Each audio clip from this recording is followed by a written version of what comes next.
I'm Michael Spicer and football is run by the worst people on earth. Hello. Where better to start this video than with Manchester City, arguably one of the finest teams in the world, led by one of the most dynamic and forward-thinking managers in the world.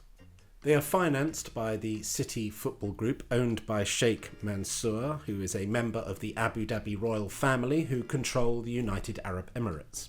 A country that has no democratic elections and, according to human rights records, imprisons and tortures anyone who criticises its leadership. Still, what a team, eh? Manchester City are currently under investigation for 115 separate charges for various financial malfeasances. And yet there seems to be this collective subconscious refusal to address what Ian Wright called the elephant in the room. Why? Because football is entertainment and Manchester City is its biggest star, its highest earner, its largest draw. Put simply, it would be a convergence of so many cluster that the sport may not fully recover from it. Newcastle United Football Club aren't experiencing any financial irregularities that we know of, but they are up to their black and white striped socks in moral corruption because they are owned by the Public Investment Fund of Saudi Arabia. You know, that authoritarian regime that carries out mass executions? Yeah, them. When they took over Newcastle United, the Public Investment Fund stipulated that they were separate from the Saudi Arabian government. Although to be exempt from certain tax legislation in the US, they did tell the US government that they were part of the Saudi Arabian government, which makes more sense, really, because the Public Investment Fund is a sovereign wealth fund. That means it's owned by the state. How can you be separate from the thing that owns you? Maybe no one at Newcastle United mentioned that when they came and bought the club for £305 million. The previous owner of Newcastle United was Mike Ashley, owner of the Frasers Group. Now, imagine if it were him coming in now to buy the club with all of those same sort of dubious connections. I'm delighted to have bought Newcastle United and I hope that this is the start of a new chapter for the club. Yes. You're the CEO of Frasers Group. Yes, I am. Frasers Group owns the luxury clothing retail company Flannels, is that correct? Yes. Is it true that employees of Flannels who don't meet the exacting standards of the company are shot? Well, I'm not involved in the day-to-day running of the company, but it is true that Flannels is run extremely efficiently, and I'm very pleased with its commercial success in recent years. Flannels murdered 324 people last year for speaking out against the regime at the company. Isn't that something you would want to condemn? Well, I'm not going to speculate about who was or wasn't murdered by Flannels, although I would say that Flannels made record profits last year, so perhaps let's not criticise someone's business model until we've seen the results. Murder is a business model now. Murder has been a business model for some time. It's impossible to have a successful global business brand without murdering hundreds and thousands of people every now and again. Just ask Apple. In fact, as part of my plans for injecting cash into community projects, I will be funding a business degree at Newcastle University called Innovation and Murdering in Modern Business Management. I've left some leaflets by the door in case you want to take one. Any more questions? Do you think fans will put up with this?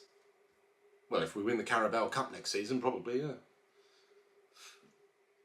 You'd think with football being so rich that football fans might benefit from it, you know, in the form of cut price tickets, reasonably priced food and drink at the ground, and affordable merchandise. Well, guess what? Of course, not all Premier League clubs are owned by these remote conglomerates. You know, some are owned by actual fans. You know, very, very rich fans that are part of a remote conglomerate, but still. Let's take Sir Jim Ratcliffe, for example, who has just bought a stake in Manchester United Football Club. He's a fan because he was born in Greater Manchester, so things are looking up. Yes, okay, he's the second richest man in the world with a net worth of £30 billion, but he is a fan, a football fan, like us. Yes, okay, he changed his tax residence to Monaco, so he wouldn't have to pay a £4 billion tax bill in the UK. Which suggests that he might be loathsome and despicable and repugnant and greedy and horrible. But he's a football fan, like us. Yes, okay, he did buy several other clubs before buying Manchester United, and they haven't won anything at all. And yes, okay, he did try to buy Chelsea from Roman Abramovich before Manchester United as well. And yes, Chelsea are one of Manchester United's fiercest rivals. But if you forget about all that and focus on the fact that this is a man who wants to bring success back to his beloved club after Chelsea, then you can guarantee that the future for Manchester United will be completely untainted by controversy.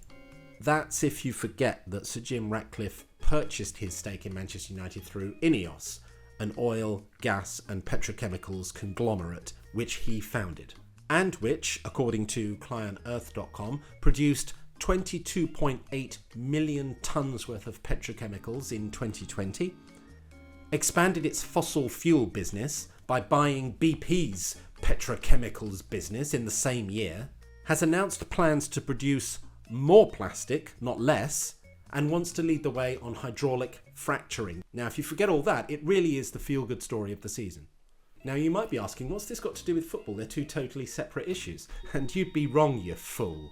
There won't be a planet to play football on if the companies that pollute the atmosphere are literally expanding year upon year, producing more plastic and drilling for more oil. And all the while, the owner of the company doesn't contribute to any government-backed green initiatives in this country with his £4 billion tax bill because he off to Monaco, the weasel. Sorry. In conclusion, football is the victim of its own success. When the value of something reaches these kinds of eye-watering levels, greed just starts to take hold. Businessmen and women, mainly men, cherry-pick football clubs in the hope that they can use that to create a global brand that will make them richer. But that's not what football is about. Football is about hope. It's about your family. It's about your community. It's about your roots. It's not about a £30 dog bowl with the club badge printed on it. And the beauty of this is that there is lots of evidence to suggest that football will never ever be completely lost to the money men. Take Chelsea, for instance. New owner Todd Boehly spent £1 billion on his new squad. Where are they now? Mid-table, and with no hope of European football. Why? Because he didn't realise that superstar signings don't make a team. For a team to win, it needs balance. It needs leaders. It needs players who know what it means to put a Chelsea shirt on. He thought he could pluck all the stars out of the sky and have them twinkling on his command. The reality is that his team got spanked at home by Wolverhampton Wanderers, whose squad, by the way, are worth a third of his. And look at Birmingham City's recent disastrous venture into the fame game. Birmingham City were bought last year by Knighthead Capital Management with legendary quarterback Tom Brady in an obvious attempt to copy the Wrexham model. In recent years, Wrexham has enjoyed unparalleled success with its high-profile owners Ryan Reynolds and Rob McElhenney. And the owners of Birmingham City clearly wanted to replicate that. They wanted that kind of star power. They wanted the PR machine to start generating interest and revenue. They wanted to promote their new brand of Birmingham City FC through high-profile names. At this point, it's not clear as to whether they knew that they also had a football team to take care of, but anyway. The manager of Birmingham City at the time was John Eustace. The problem was, of course, is that everybody liked John. John was popular. The players played for John. The fans wanted John.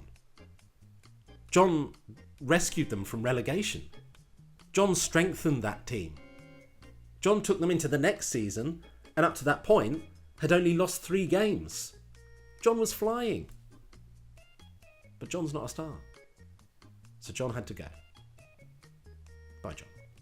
If the brand was going to work, they needed a name for that managerial position. So who did they get? Wayne Rooney.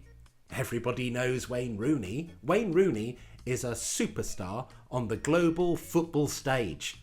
Wayne Rooney. Yes, let's get Wayne Rooney. And the fans said no. No, not Wayne Rooney. Keep John. We like John. We don't know Wayne Rooney. No offence against Wayne Rooney, but if you bring a manager in to replace somebody that they liked, you're going to cause unrest in the squad. And I don't know if you know this, Mr. Hedge Fund Manager, owner of Knighthead Capital Management, and Mr. Tom Brady.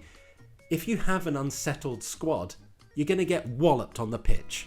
Sure enough, as predicted by virtually every Birmingham City football fan, Wayne Rooney took charge, they went on a losing streak, and he was sacked after 15 games. So, in conclusion, again, money dictates everything in football, except what happens on the pitch.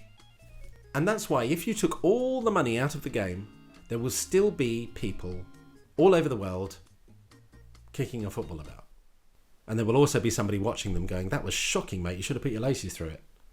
Thank you for watching. If you like this, please do like and subscribe and share if you want. And sorry about the swearing. Bye.